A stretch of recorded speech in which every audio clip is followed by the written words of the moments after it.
centrale de la prochaine décennie, c'était plus du tout d'emmagasiner des informations, Oui, c'est une perspective assez vertigineuse. mais plutôt de savoir exactement comment interroger une pièce aveugle remplie de ses propres documents. Exactement. Imaginez un instant. Enfin, pour les esprits curieux qui nous écoutent, on a tous connu ça. Il est quoi, minuit passé? Oh oui, le fameux coup de minuit. Voilà. La lumière de l'écran qui brûle un peu les yeux, le café est froid depuis des heures sur le bureau, et il y a une vingtaine, voire une trentaine d'onglets ouverts sur le navigateur. C'est le cauchemar de l'étudiant ou du chercheur. Des PDF qui s'entassent, une deadline qui se rapproche à grands pas, et surtout cette sensation horrible de lire la page 3 d'un rapport hyper complexe, d'arriver en bas et de réaliser qu'on n'a absolument rien retenu. Rien du tout. Le vide. C'est ça, on relit le même paragraphe une fois, deux fois, mais le cerveau refuse juste de coopérer. Et c'est une scène qui résonne chez beaucoup de monde, tout simplement parce que c'est la définition clinique de la surcharge cognitive. Ouais, c'est exactement le terme. On vit une époque où en fait on exige de nous d'assimiler en une seule journée ce que les générations précédentes traitaient en un mois entier. C'est fou quand on y pense. On a l'impression de fournir un effort colossal, mais le retour sur investissement intellectuel s'effondre. Le volume de données, il dépasse complètement les capacités de notre mémoire de travail. Et c'est là qu'intervient notre exploration du jour. On va pas parler d'un énième gadget de productivité avec des listes à cocher, non. Non, c'est beaucoup plus gros que ça. On va parler d'une technologie qui s'attaque directement à ce goulet d'étranglement. Il s'agit de Notebook LM. Ah, le fameux assistant de Google DeepMind. Exactement, un assistant de recherche, et pour être tout à fait transparente, quand on lit les retours d'expérience sur cet outil, franchement, ça frise le récit de science-fiction, quoi. C'est vrai que les promesses sont énormes. Il y a cet exemple frappant dans nos sources d'un utilisateur qui explique avoir analysé, croisé et synthétisé 3 rapports professionnels denses, le genre de truc qu'on repousse pendant une semaine, hein, tu vois. Le fameux rapport qu'on veut pas ouvrir, ouais. Voilà, eh ben il a plié ça en moins d'1 heure. C'est un exemple super révélateur, mais pour comprendre comment c'est possible sans sacrifier la rigueur, il faut opérer un vrai changement de paradigme. C'est-à-dire, La première erreur, et c'est ce qui explique la frustration de beaucoup de gens quand ils l'essaient pour la première fois, c'est d'aborder ce système avec les mêmes réflexes qu'un chatbot classique. justement, j'aimerais qu'on s'arrête là-dessus. C'est quoi la différence fondamentale, Bermeillet? Parce qu'au final, l'interface, elle ressemble à toutes les IA génératives qu'on connaît déjà. Visuellement, oui. On a une boîte de texte, on tape une question et paf, la machine répond. C'est pas pareil. Non, l'interface est trompeuse. L'architecture qui est derrière elle est diamétralement opposée. En fait, quand on interagit avec un grand modèle linguistique traditionnel, on fait face à ce que j'appelle souvent le syndrome de l'invité mondain. L'invité mondain, ah j'adore l'image, vas-y explique. C'est cette entité qui a genre lu une immense fraction d'Internet. Elle a réponse à tout, elle brille en société, mais elle a un défaut majeur. Elle déteste le vide. Exactement. Pour fluidifier la conversation ou combler un trou de mémoire, elle va halluciner. Elle va inventer des faits, fusionner de concepts qui n'ont rien à voir, ou même affirmer avec un aplomb terrifiant un truc totalement faux. Et dans un cadre sérieux, genre une recherche académique ou un dossier juridique, c'est rédhibitoire. C'est même dangereux. C'est là que ça devient vraiment intéressant. Parce que si on ne peut pas faire confiance à l'IA, l'outil perd tout son intérêt. Alors, comment Notebook LM gère ce problème d'hallucination? Ce qui est fascinant ici, c'est le mécanisme de contrainte qu'ils ont mis en place. Un mécanisme de contrainte. Oui, dans le jargon technique, on appelle ça la génération augmentée par la recherche. Mais bon, Google l'a fait de façon très spécifique ici. Notebook LM, il agit un peu comme un archiviste méticuleux et même un peu monomaniaque sur les bords. D'accord. L'archiviste monomaniaque, je note l'image. Imagine, on enferme dans une pièce virtuelle, zéro connexion vers l'extérieur. Sur son bureau, il n'y a que les documents que vous avez explicitement téléchargés. Rien d'autre. Donc il n'a pas accès au web pour chercher ses réponses. Hein. Zéro accès. Quand on lui pose une question, il ne va pas fouiller dans sa grande mémoire globale. Il va d'abord scanner vos documents, extraire les passages précis qui correspondent mathématiquement à la question, et ensuite il utilise sa capacité de langage uniquement pour synthétiser ces extraits-là. Ah ouais, donc s'il trouve rien, il fait quoi? S'il trouve rien dans vos documents, il se tait. Il dit qu'il sait pas. D'accord, je comprends mieux le concept de l'archiviste. Mais concrètement, on parle de quel type de document? Parce que si cet archiviste connaît que ce qu'on lui donne, va falloir le nourrir massivement pour qu'il soit utile, non? Ah, ça, l'interface est prévue pour. Elle fonctionne par des carnets indépendants, des notebooks, quoi. Des genres de dossiers, de projets? C'est ça. On crée un carnet pour un projet spécifique, et là, on peut y injecter jusqu'à 50 sources différentes par carnet. 50? Ah ouais, quand même. Et en termes de format, on met quoi là-dedans? La variété est assez stupéfiante en fait. Évidemment, il y a les fondamentaux, les gros PDF bien lourds, les documents texte, le Markdown pour les développeurs ou même les présentations de diapositives. Ok, le classique, quoi. Mais on peut aussi importer des sites web complets juste avec une URL. Sérieux? L'outil aspire tout le site? Il agit littéralement comme un aspirateur à information, oui. Alors sur ce point, il y a un truc dans nos sources qui m'a fait tiquer. Il est mentionné qu'on peut intégrer des vidéos YouTube comme source. Ah oui, ça c'est la fonctionnalité qui bluffe tout le monde. Bah j'avoue que je garde une petite dose de scepticisme par rapport à ça. Comment une IA textuelle fait-elle pour digérer une vidéo? Est-ce qu'elle est capable d'analyser visuellement un graphique complexe, genre qui apparaît à l'écran à la 10e minute? C'est une super question. Et c'est là qu'il faut être clair sur les limites du système. Non, l'IA ne regarde pas la vidéo. Elle n'a pas d'yeux. Ah, donc le graphique, il passe à la trappe. Totalement.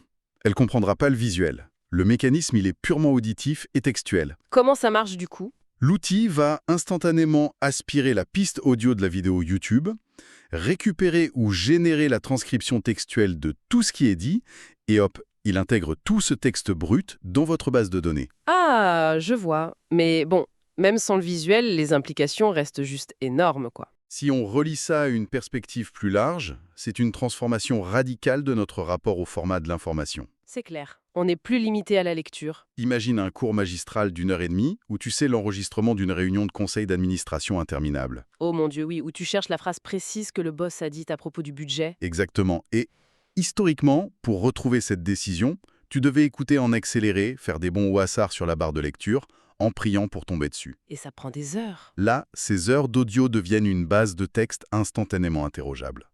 Le système fusionne le format visuel, auditif et écrit dans un seul cerveau numérique et il l'indexe en quelques secondes. Bon, décortiquons tout ça, parce qu'une fois que nos 50 sources sont ingérées, on arrive à la phase critique, l'interrogatoire. Le nerf de la guerre. Et d'après notre analyse, la pire chose à faire devant cet outil surpuissant, c'est de taper innocemment «résume-moi ce document». L'erreur de débutant absolu. Mais pourquoi c'est une si mauvaise idée? Enfin, c'est le réflexe numéro un de tout le monde quand on ouvre une IA, non? Ouais, c'est le réflexe. Mais demander un simple résumé, c'est utiliser quoi, 5% des capacités de la machine? Ah ouais, on gâche le potentiel, hein. Quand on tape résume, on laisse à l'algorithme le soin de décider lui-même de ce qui est important. Et lui, il va juste faire une moyenne mathématique des concepts les plus fréquents dans le texte. Donc on perd toute la nuance. Le vrai pouvoir, il réside dans l'ingénierie de la requête, le fameux prompting. Faut savoir lui parler. C'est ça.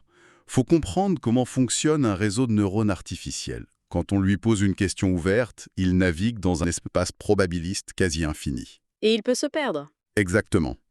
Alors que, en lui donnant un rôle précis, on lui ferme des millions de chemins inutiles et on le force à l'excellence. Ok, donc au lieu de dire résumé, on devrait dire quoi concrètement? On lui donne une identité et un objectif très clair. Genre un exemple? Par exemple, tu peux dire « agis comme un avocat fiscaliste, critique et explique-moi les contradictions entre le document A et le document B concernant cette loi spécifique sous forme d'un tableau à 3 colonnes. » Waouh, ok. Là c'est précis. Ou alors, dans un contexte d'apprentissage, tu lui dis « génère 15 questions d'examen à choix multiples pour tester ma compréhension de ce chapitre et justifie chaque fausse réponse en citant les auteurs. » Ah, c'est génial. C'est comme avoir un tuteur personnel. C'est là que l'IA devient un véritable partenaire cognitif. Ouais. Et ce partenariat, il s'appuie sur une fonctionnalité qui, à mon sens, change absolument tout, les citations cliquables. La killer feature de Notebook LM.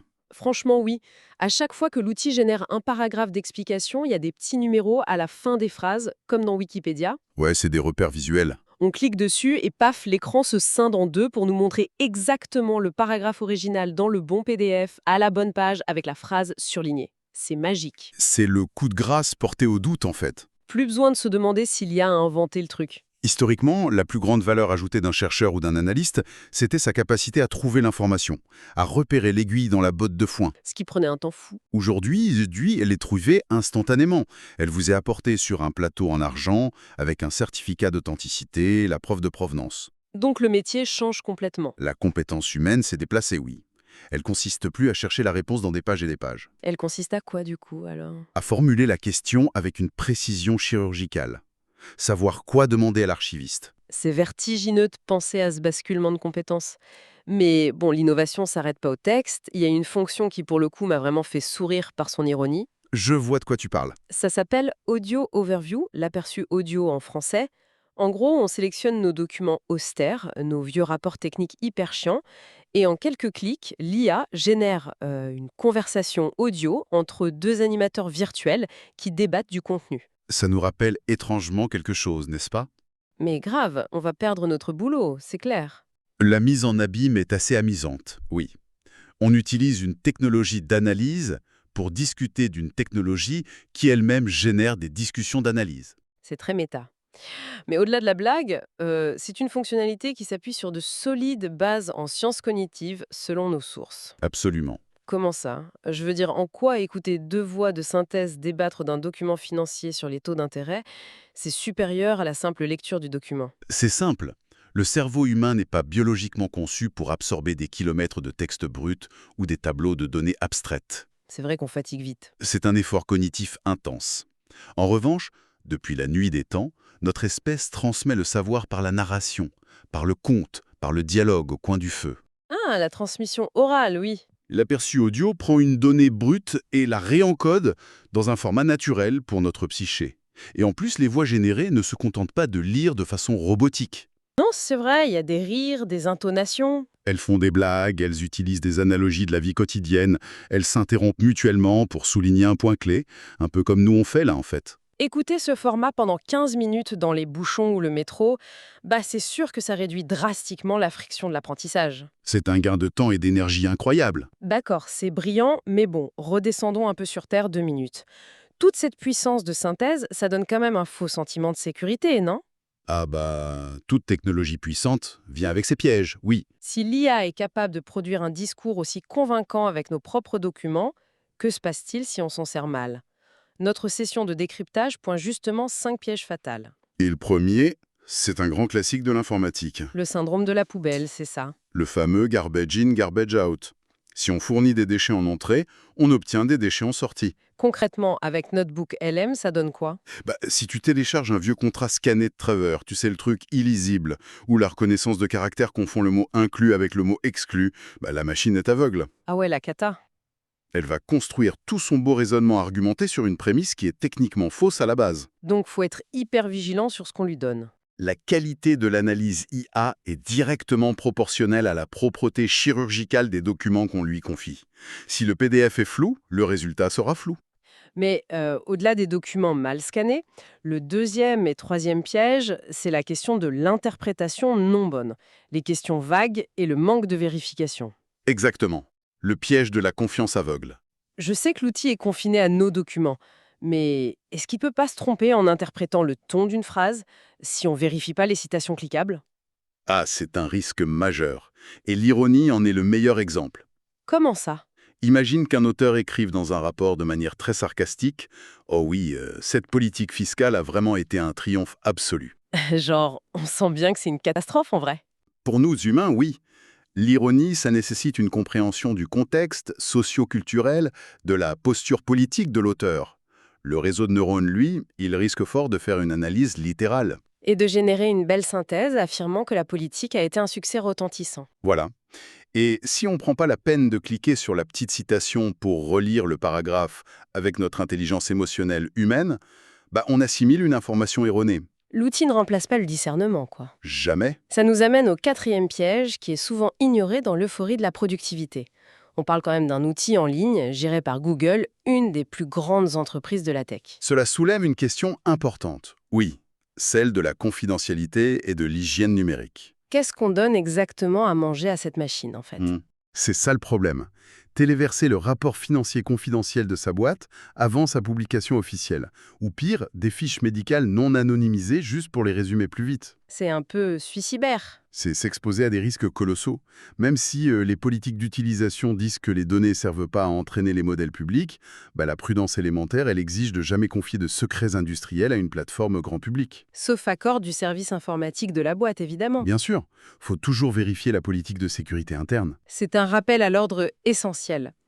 Et puis, il y a le cinquième et dernier piège, qui est plus lié à notre méthode de travail. Beaucoup de gens font tout super bien, posent des questions brillantes, obtiennent des synthèses parfaites, et après, il ferme la fenêtre du navigateur. Et tout est perdu dans les limbes numériques. C'est tellement dommage. C'est là qu'intervient l'importance du panneau de notes intégré à l'outil. Oui, l'idée c'est d'épingler les meilleures réponses pour se bâtir une vraie base de connaissances sur le long terme. Faut sauvegarder, capitaliser sur le travail de la machine. D'ailleurs, c'est pas pour rien que l'émergence de ces outils complexes, ça crée de nouveaux besoins de formation. Ah bon, ouais? Bah oui, on voit aujourd'hui se développer des cursus entiers, comme ceux proposés par des structures comme Data Queen Technologies. Ah oui, j'ai vu passer ça dans nos sources. Ils dédient des programmes complets à l'apprentissage de ces nouvelles grammaires numériques. Parce qu'il s'agit plus juste de cliquer sur des boutons en espérant que ça marche. Non, il s'agit de maîtriser le croisement entre la science des données et l'intelligence artificielle, pour pas se retrouver sur la touche. Exactement. Faut structurer sa pensée. Alors, qu'est-ce que tout cela signifie fondamentalement pour l'avenir de notre travail quotidien? En fait, ça signifie que nous assistons à la fin de la valorisation de l'effort purement mécanique dans le travail intellectuel. L'effort de la fourmi qui trie les miettes, c'est fini? C'est fini. L'IA ne remplace pas l'humain créatif et critique, loin de là. Au contraire, elle agit comme un exosquelette cognitif. Un exosquelette cognitif, j'aime beaucoup l'idée. En déléguant les heures fastidieuses de tri, de lecture en diagonale et de synthèse basique, l'individu libère une immense bande passante mentale. Et cette énergie, on en fait quoi? Cette énergie préservée, elle doit être réinvestie dans ce que la machine ne sait absolument pas faire. Genre la stratégie, l'empathie. La prise de décision éthique et surtout la connexion d'idées qui semble à première vue n'avoir aucun lien entre elles. L'intuition humaine en somme. En somme, on sous-traite la recherche pour se concentrer sur la réflexion pure. C'est une vision très optimiste, je trouve, et extrêmement stimulante pour l'avenir. Elle l'est sincèrement. Mais pour conclure notre analyse, j'aimerais qu'on prenne un peu de recul critique sur ce fameux miracle de la synthèse immédiate. Tu vas casser l'ambiance. Un peu, oui.